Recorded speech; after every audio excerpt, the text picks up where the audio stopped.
قیام کے تعلق سے سوال ہوا اعلیٰ حضرت فاضل بریلوی رضی اللہ تعالیٰ عنہ سے، فتاوی رضویہ جلد نمبر وہ 29 ہے، اور اس سے پہلے جو میں نے پڑھا وہ جلد نمبر 24 جلد نمبر 14 ہے، اس کے اندر وہ فتویٰ ہے، اور یہ جلد نمبر 29 ہے۔ اعلیٰ حضرت عظیم المرتبہ رضی اللہ تعالیٰ عنہ سے سوال ہوا قیام کے تعلق سے کہ مولانا صاحب ہے وہ قیام پر تمام طرح کی باتیں کرتے ہیں، سنیے اعلیٰ حضرت کیا فرماتے ہیں۔ میلاد شریف میں کچھ لوگوں نے قیام کیا اور کچھ لوگوں نے نہیں کیا، ان کے واسطے کیا حکم ہے؟ جو لوگ صرف قیام کے منکر ہیں یا پورے دیوبندی خیال کے ہیں، ان کے پیچھے نماز جائز ہے یا نہیں؟ تفصیلی سوال ہے، سوال اطمینان سے سنیے آپ۔ اعلیٰ حضرت کیا سوال ہے؟ کیا سوال ہے رضی اللہ عنہ؟ زید کہتا ہے کہ صاحب مرقات کا قول ہے، یہ صاحب مرقات کا یہ قول یہ ہے کہ جو امر مندوب ہے اس پر تاکید کرنے سے مکروہ ہو جاتا ہے، قیام مستحب ہے، پھر اس پر اس قدر تاکید کیوں ہے؟ یہاں تک کہ رسالہ بازیوں تک کی نوبت پہنچ گئی، قبل نماز عصر 4 رکعت سنت مستحب ہے۔ یہاں پھر نماز کا ذکر ہے، عصر کی نماز سے پہلے 4 رکعت مستحب ہے، تو وہ کیا کہہ رہے ہیں مولوی؟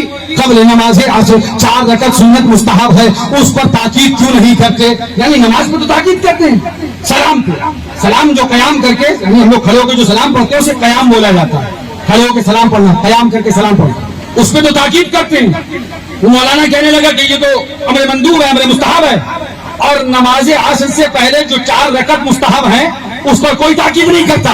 جب نماز کو لے کے آیا اس کے قیام سلام کے مقابلے میں اور کہا کہ نماز اللہ نماز قیام پر کیا خصوصیت ہے اور قیام کرنے والوں کو کیا ثواب ملے گا اور منکر قیام کو کیا عذاب ہوگا، میلاد شریف میں کچھ لوگ نے قیام کیا اور کچھ لوگوں نے نہیں کیا، ان کے واسطے کیا حکم ہے؟ تفصیلی جواب۔ اب آئیے اعلیٰ حضرت کا جواب سنیے سوال کے بعد۔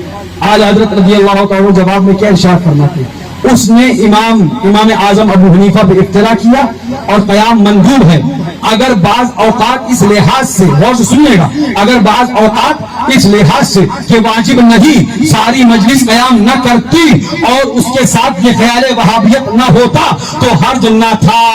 اور اب مولانا صاحب یہ پڑھنے کے بعد یہ میں سمجھ جانا ہم تمہاری دلیل دے گئے، اعلیٰ حضرت نے آگے اس کو بھی ختم کر دیا، اس کا بھی جنازہ نکال دیا، ختم کر دیا۔ اعلیٰ حضرت کیا فرماتے ہیں؟ اور اب سنیے، فرماتے ہیں اور اب یہ قیام شعار اہل سنت ہو گیا ہے۔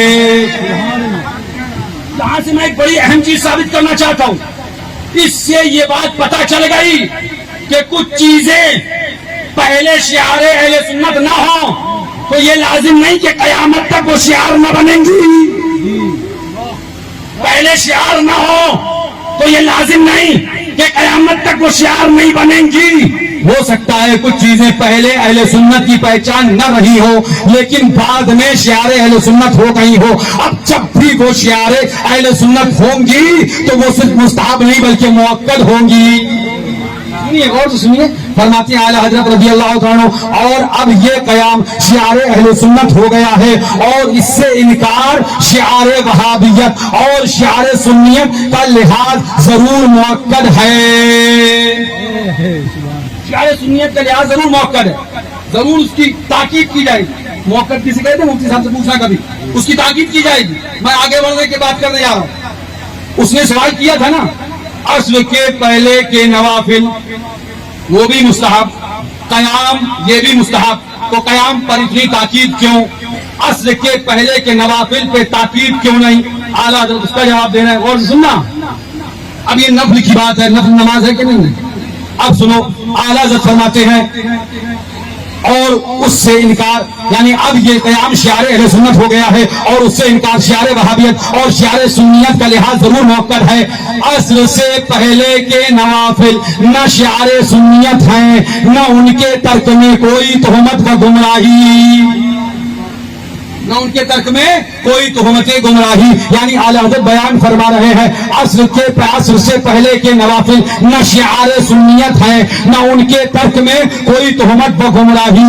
آپ کو بتا دیا اعلیٰ حضرت نے چیز کو اہل سنت کا شعار بنا دیا جائے، اہل سنت کا شعار بن جائے، اہل سنت کی پہچان بن جائے، اہل سنت کی علامت بن جائے، اہل سنت کی علامت اور امتیازی نشان بن جائے، پھر اس کا رد نہیں کیا جائے گا، اعلی حضرت کے حوالے سے اس پر تاکید کری جائے گی، اس پہ عمل کیا جائے گا۔ لہذا چادر چڑھانا، نظر دلانا، نیاز کرنا کہ آج سنیوں کی پہچان ہے، لہذا نماز بھی پڑھی جائے گی اور غوث پاک کی نیاز بھی کری جائے گی۔ بس یہی پہ اپنی بات ختم کر کے اتنا کہوں، انشاءاللہ پھر کبھی آپ سے ملاقات